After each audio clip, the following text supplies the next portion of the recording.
Maya Angelou once said, "Courage is the most important virtue because without courage, you cannot practice any other virtue consistently." Today, we're diving deep into what does it mean to be courageous in the education field.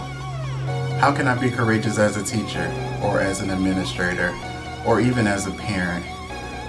Tune in with us today and you can learn how.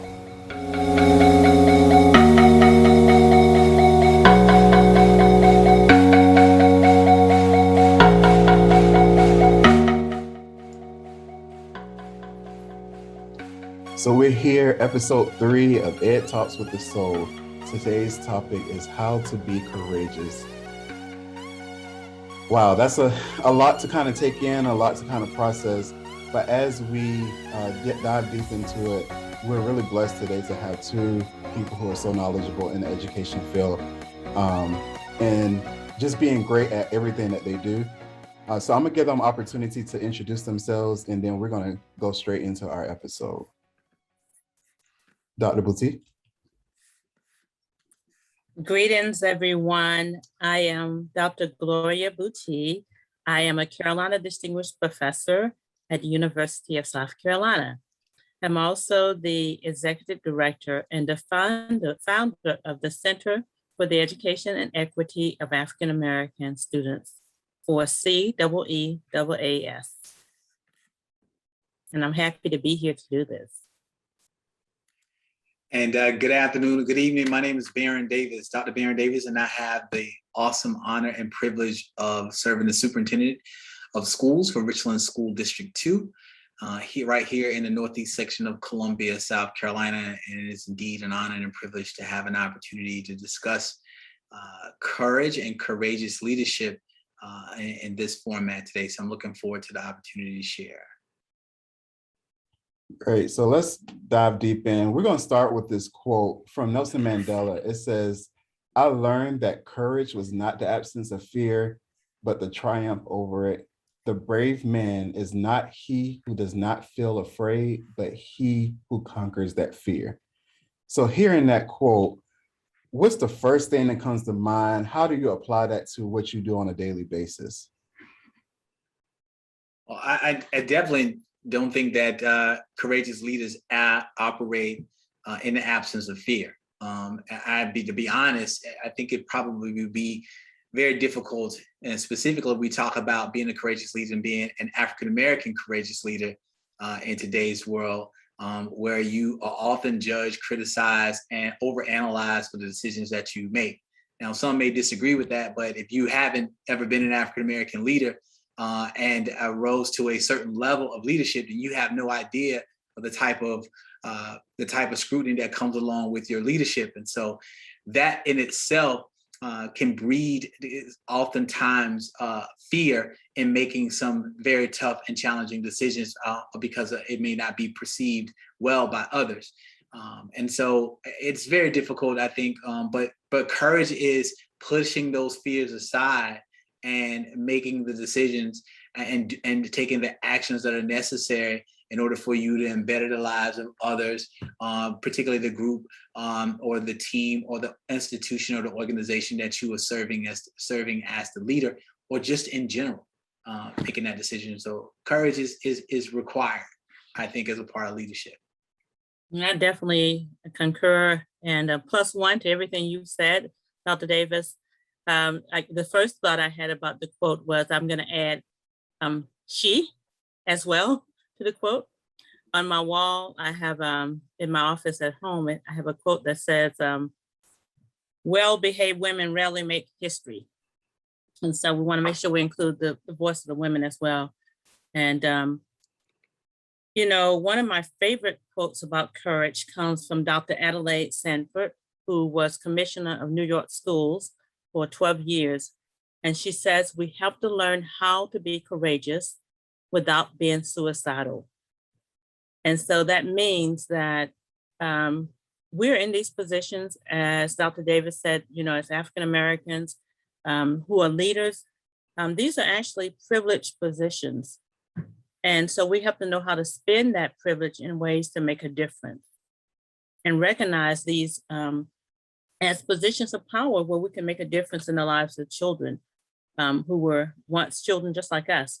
So I think that's a key part of this, is knowing how to be courageous.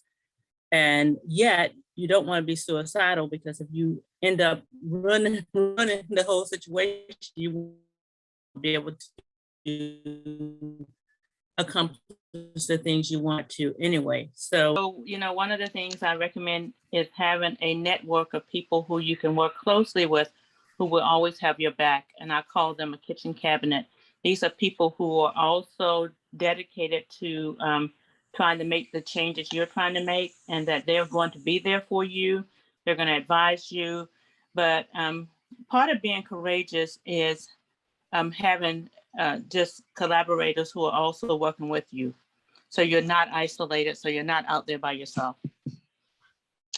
And that's so important. A lot of times we find ourselves trying to do this work alone, trying to be, when we think about courage, a lot of times a word that comes to my mind is like strength and being strong. But when we think about these things, y'all brought up a lot of good points about being Black leaders, and being a part of a minoritized group, and trying to be courageous. So can y'all tell us, so if from Dr. Boosie, from your point of view, a Black female who might be trying to enter education, or Dr. Davis, from your point of view, a Black male who might be trying to enter education, what would be a tip that you would have for them on being courageous at the beginning of their career? Well, I think you have to find, I think, in the beginning of your career, areas where you can exhibit courage. And I think I don't want young administrators or young Black leaders, or just young leaders in general, to feel like they have to show courage in every situation, right? And fight everything, because they do have to establish, they do want to establish themselves. But they need to find things that they're passionate about, that are about changing the lives of others, about helping to create conditions where others will benefit from. They have to find those types of things. So the first thing I would say, and I've shared this with my students, and I've shared this with others, one of the things I would tell a young leader is just be authentic. Examine who you are, and get to know your authentic self. All right, and what does that mean? That's with all your positives, your negatives, your idiosyncrasies, the things that you're passionate about, the things that you might have pet peeves about, the things that where you want to lead, what makes you comfortable, what makes you uncomfortable, what you're good at, what your deltas are. Just learn who you are, and then be your authentic self. Don't try to be another leader. Be who you are. So that your lane typically is not crowded, right? Whatever lane you're running is typically not crowded, because it was created for you, your pathway. What happens when you try to get in somebody else's lane or someone else's pathway, you start butting heads, and you're in this crowd. So be authentic to your authentic. Now, then have the courage to be that person. Now take the courageousness you have and be that person, and then you will be able to address the things that you need to address. So I use this acronym called ACT, which is ACT. This is how you should act: authenticity, courage, and truth. These are the guiding principles for leadership for me personally. I want to be my authentic self. I want to be courageous enough to be me. And that's also understanding what my vulnerabilities are and being able to be vulnerable as a leader. And then I also want to know my truth and walk in truth. So I want to know my truth and be able to express it, but also to walk in truth at the same time. And I think all the other things as it relates to issues, social issues, injustices, inequities, once you are authentic, you have courage, and you are walking in truth, you will be able to address those things naturally. And you bring up a really good point about just finding out who you are, because a lot of times when we get into points of leadership and such, we find ourselves trying to be the next Martin Luther King, trying to be the next greatest leader that has come before us, instead of being able to learn from those people and still create who we are and be who we are and be who we were created to be. One thing that I always learned from Dr. Blue T was everybody does not have to be doing the same thing. And everybody plays a part in the puzzle. So because everybody plays a part in the puzzle, if you're over here trying to do what somebody else is supposed to be doing, your part in your place is going to be left vacant, and that part of the puzzle won't be complete. And so it's so important that we do find who we are, we do engage in who we are, and we do that unapologetically. And that's before we try to hit that courageousness, as you said. Because it's going to be tested, right? Dr. King, it wasn't all peaches and cream and for Dr. King. I mean, he was getting pushback from other Black ministers who was telling him, "You too young, you making too much noise, you know, hey, bruh, you know, slow down. You know, this is, we don't want to do it this way." But if you don't know who you are and you're not being authentic to yourself, and now you're acquiescing too much to others, then you're not exhibiting the courage you need. So the courage you need first is the courage to be you. That's the courage you need first, to be true to who you are as a leader, to who you are as a person, to who you are as your community. Be courageous and have the courage for that. And I think everything else will kind of fall in place. I totally agree with everything that you both have said. So you can't get a leadership position for the money. You don't go into it for the money. You go into it because it fulfills a purpose that you have in life. And, you know, there are 3 questions that Frantz Fanon says we ask ourselves as we're thinking about our purpose. Who am I?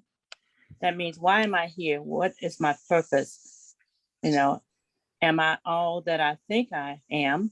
And with other people who love you and care about you agree that you really are who you think you are? And am I all that I ought to be? You know, you really live into your fullest potential. I think once you know that, and I think I was lucky to know that even as a young woman, and that gave me courage to, you know, be the only African-American in my department when I first came to USC. But just knowing that I was going to do work around issues of equity, doing it anyway. And so I think that also speaks to making sure you're highly qualified.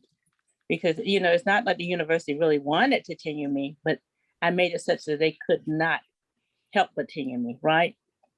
I mean, Dr. Davis, you are superintendent. That's because you're highly qualified for that position, you know? So knowing your purpose and having those qualifications and understanding that this is not just about you. There's really something you're trying to accomplish here. And so I think when you keep that in mind, yes. And Jarvis, I'm really glad to hear you learned something from me. Wow. Because, you know, and I actually learned that from Dr. Joyce King, who was my mentor. She says, you know, not everybody has to do everything the same. You know, sometimes as African-Americans, we say, well, everybody should be doing this. And there are many different parts of this whole piece that we really could be doing, right? And so we just have to figure out what that is for us. And one of the things that came up in this conversation was having the courage to be yourself.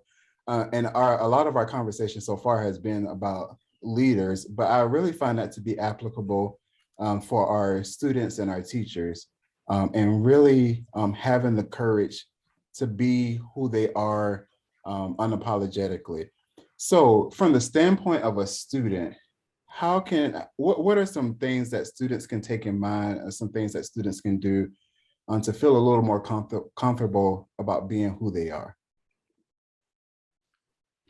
You know, that's a great question, Jarvis. And I'm not going to pretend that I had the answer, because I think that's a difficult, it depends on where they are in their development, and are they growing more and more aware of who they are and becoming more and more comfortable, because kids are very impressionable and they are influenced heavily by society, and they're influenced heavily by adults and things that they see.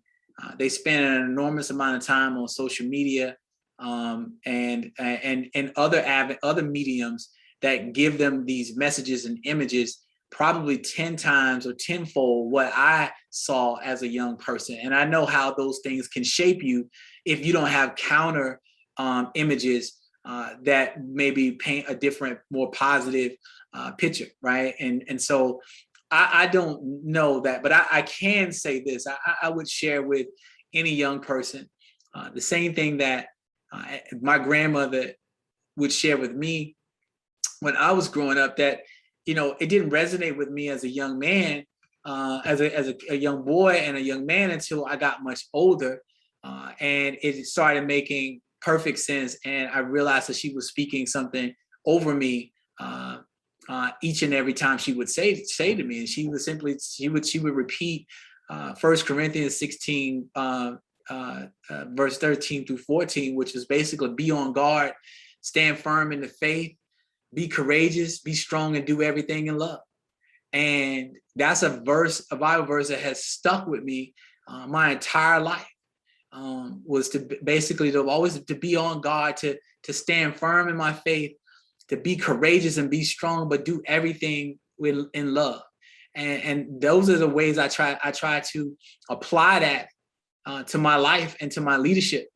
And I think I would say share that with a young person is to definitely stand firm in their faith, to be courageous and be strong and do everything they can in love. And I think things will take care of itself. And I'm definitely a spring chicken compared to you two. And no disrespect meant by that. I'm a baby, let's say that. But one thing that I can relate to is having those nuggets of knowledge that our parents and other members of our village instilled in us. So there, almost every single situation that I get into, I can pull back out one of those nuggets that my parents or my grandparents or aunts and uncles or community members kind of gave to me. And I will say that is what built me up to be the courageous person who I am. That whatever situation that I've been in, I've had something to kind of dig back in and pull out. So I think that's also a call back to the current villages for our students and our young people today, to make sure that we are feeding them with that knowledge and feeding them with those ways to be able to navigate through life. So when they find themselves in situations, they can go back and say, oh, well, I remember such and such said this. I remember such and such said this. Like, for instance, for me, anytime I start a class, I always talk about what my principal, Dr. Delcia Harper Baxter, back in elementary school. So starting in kindergarten, she would start off every morning that said, good, better, best, never let it rest until your good is better and your better is best. And I take that with me everywhere I go. And that's allowed me to be able to navigate through some spaces, navigate through some things. And so being able to share some of those nuggets, I think it's going to be important for us to get back to. Yeah, and using Joyce King and Ellen Swartz Afrocentric praxis, they call that eldering, where you do share that information intergenerationally. I think another piece of advice for students is to understand that you don't have to do this alone, that there are people who can support you and who can help you. And I also think importantly, students need to know that you do have to get the foundational knowledge, like I'm going back to the academy for a minute, but a lot of times, a lot of the, some of the new critical fields, people end up critiquing, but you have to know what you're critiquing first. So you got to know some foundational stuff so you can critique it and so you can transform it. So I would say it's very important to make sure that you're well studied, well read, and broadly read as well. And that in itself gives you confidence, actually, because you sort of know what you're doing, right? So when you can anticipate arguments that are going to come and you're prepared to respond to those. And as we think about those things as students kind of navigate being courageous, what are some things that teachers can do in their classrooms to provide space for courageousness? You mean their own? For their students or for themselves either. I think just to understand, again, this goes back to something that we said earlier. When you know why you're doing something, it makes it easier to do it, right?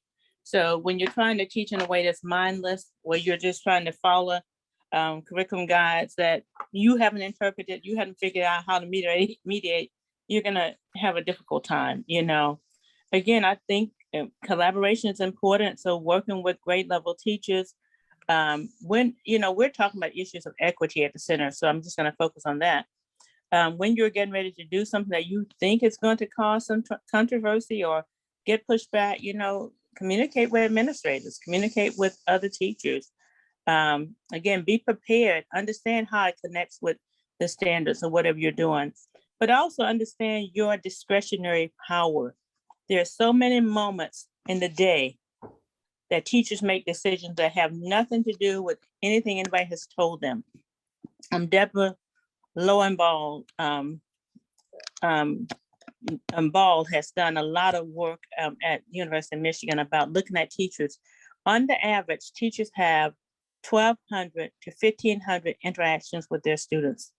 That's a lot of space for making a difference, right? So nobody tells you how you're going to open your lesson. Nobody tells you who to call on, who not to call on, how to discipline, and all those things. So I think part of having courage is knowing that you actually have some power in the classroom. Don't give that power away to the curriculum, to anybody else. Understand that you are the mediator of that. And as we navigate, especially in some of these spaces of equity and teaching, I have to tip my hat off to Dr. Davis, being one of the school districts who are allowing teachers to have more freedom with their curriculum to incorporate culturally relevant teaching, and that being kind of a priority for the district. So Dr. Davis, can you talk about how y'all got to that point, to wanting giving teachers that space to be able to include those things in their classroom? I think just an attempt to affirm the population of students who attend schools in our district, and to better prepare the professionals who are delivering the content and the instruction, and the ones who are creating the social emotional well spaces that students need to coexist in, with one another and with the teachers. So I think it's important that the individuals and the adults who are responsible for creating those conditions are aware of what those conditions should include and entail, right? And so it has to be culturally relevant to the population that you're providing the care for. And so this helps with could help reduce the cultural mismatch that is almost guaranteed as a result of the increased number of Black and brown students who are in public schools in South Carolina and across the nation, but the high percent of white teachers who are teaching schools. It doesn't mean that they're not capable of doing it. And I need to also include in that too is that even African-American or teachers as well need to be able to be culturally trained, to be culturally, deliver culturally relevant pedagogical practices for our students, because many of us and many of them were educated in a system that did not do that. And so they're just simply replicating what their experience was. And so you almost have to separate them from their educational experience so that they're not continuing the same types of practices that were shared with them when they were students. That's spot on there. Yeah, that's definitely spot on. And also, to understand that, teaching in culturally relevant ways is one way of guaranteeing not only academic excellence, but cultural excellence as well. And also teaching students to be critically conscious. I think those things are so important. And I also applaud you, Dr. Davis. For you, it seems to be something that as I have tried to reflect on, superintendents that have enough courage to use their power to do things like that. I think part of it is your background and having some formal study on cultural studies as well. And I think, understanding the research out there that says this actually can make a difference, right? So why are we still doing the same thing over and over when we know that there are ways, that there are pedagogies out there that can be more effective? Not only with children of color, by the way. One of my favorite case studies is Dr. Robert Smith in Arlington. And, when you teach in ways that's culturally relevant, it actually benefits all students as well, because it actually means starting where all students are and then adding on, but understanding that students bring some knowledge into our classrooms. They're not coming in as blank slates, and that knowledge is not neutral as well. So, figuring out how to do this in a way where you're going to actually teach the standards instead of year after year when we see the test results and you have the same patterns. Okay, it's not working. So, I really applaud your leadership with doing that. Thank you, Doc. And as we think about this, I think it was kind of alluded to earlier that we have to do these within groups, within critical masses, because it becomes, we get a little fatigued behind being courageous a lot of times. And I know for the past year and a half, almost 2 years, it's taken a lot out on educators and especially educational leaders. And Richland too definitely has made a lot of, I would say, courageous moves on saying this is what we're going to do for the sake of our students. But when we think about making those courageous moves, even when they sometimes can cost our reputation, how people think about us, how people feel about us, how do we take care of ourselves in the midst of that? Yeah, I'm awful at the self-care part of being a superintendent. I actually recently did a kind of this keynote address at a conference this summer, and it was on self-care for superintendents. I call it superintendent. It was super self-care, 6 strategies. And as I was writing this keynote and writing this presentation, I was beginning to feel a little hypocritical because I'm suggesting all these things about how to take care of yourself and not doing really any of them. And oftentimes that's where the burnout comes in at, because you're often, you have a high visible position. And so rightfully so, your decisions are very visible and often publicly critiqued by those that you lead and those that you try to lead, lead for. And so you internalize a lot of that stress.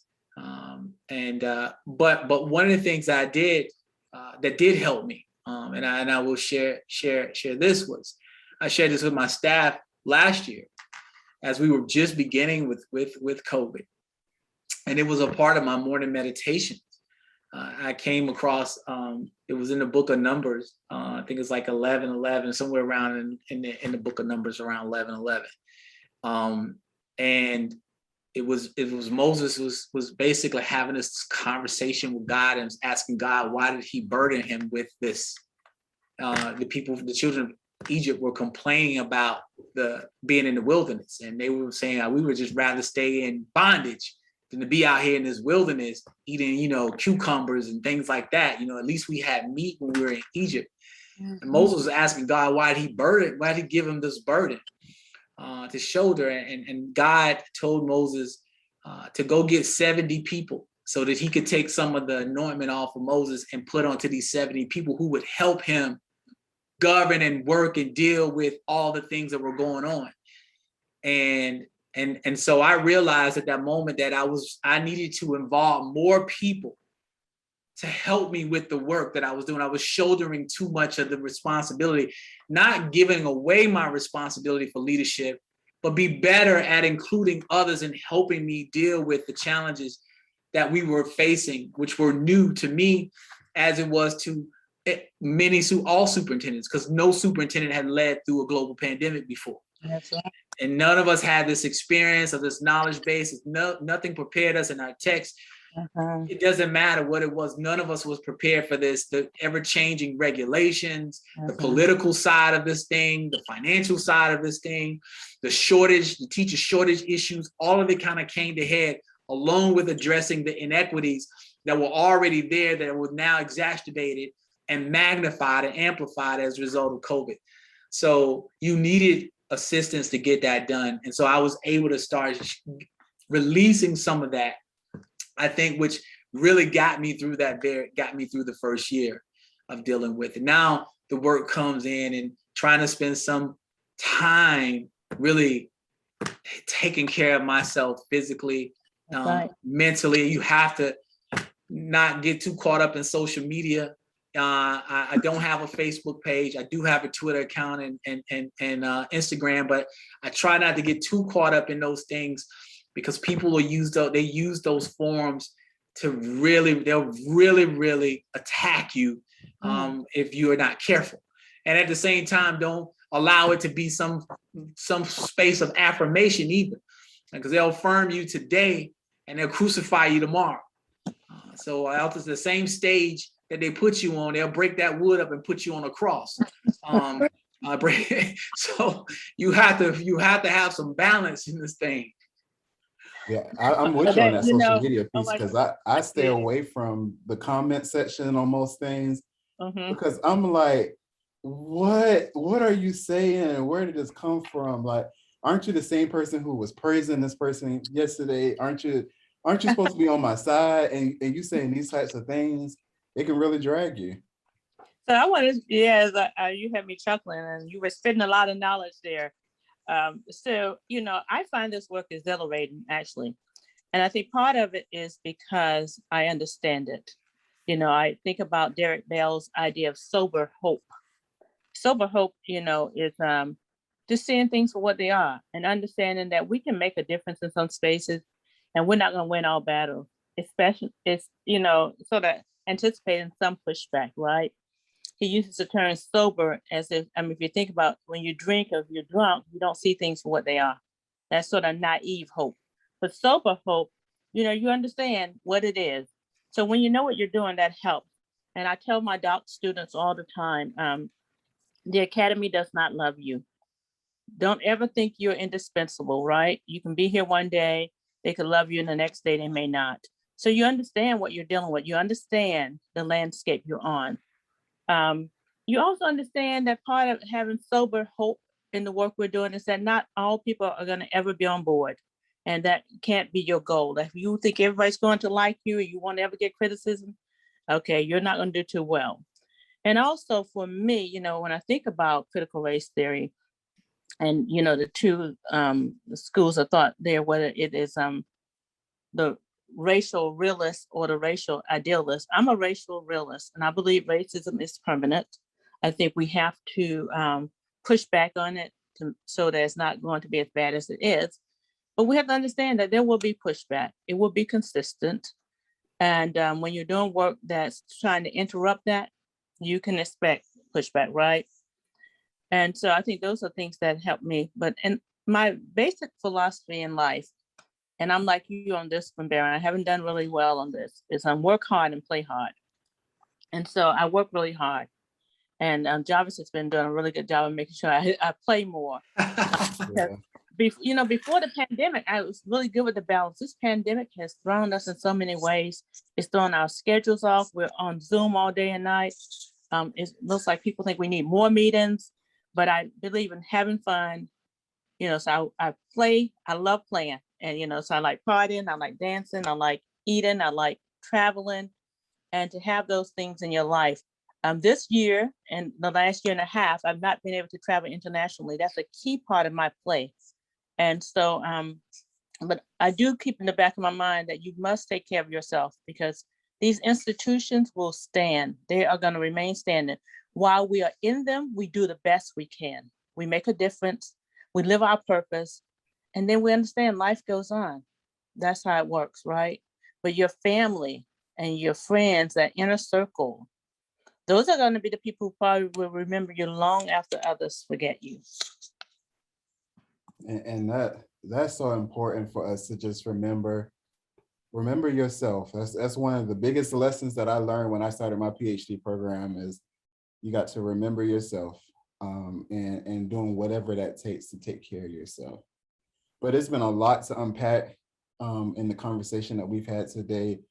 It has my mind going in 100 different ways, and really bringing us back to that first thinking about ourselves, first thinking about who we are before we can go out and be courageous for the sake of other people.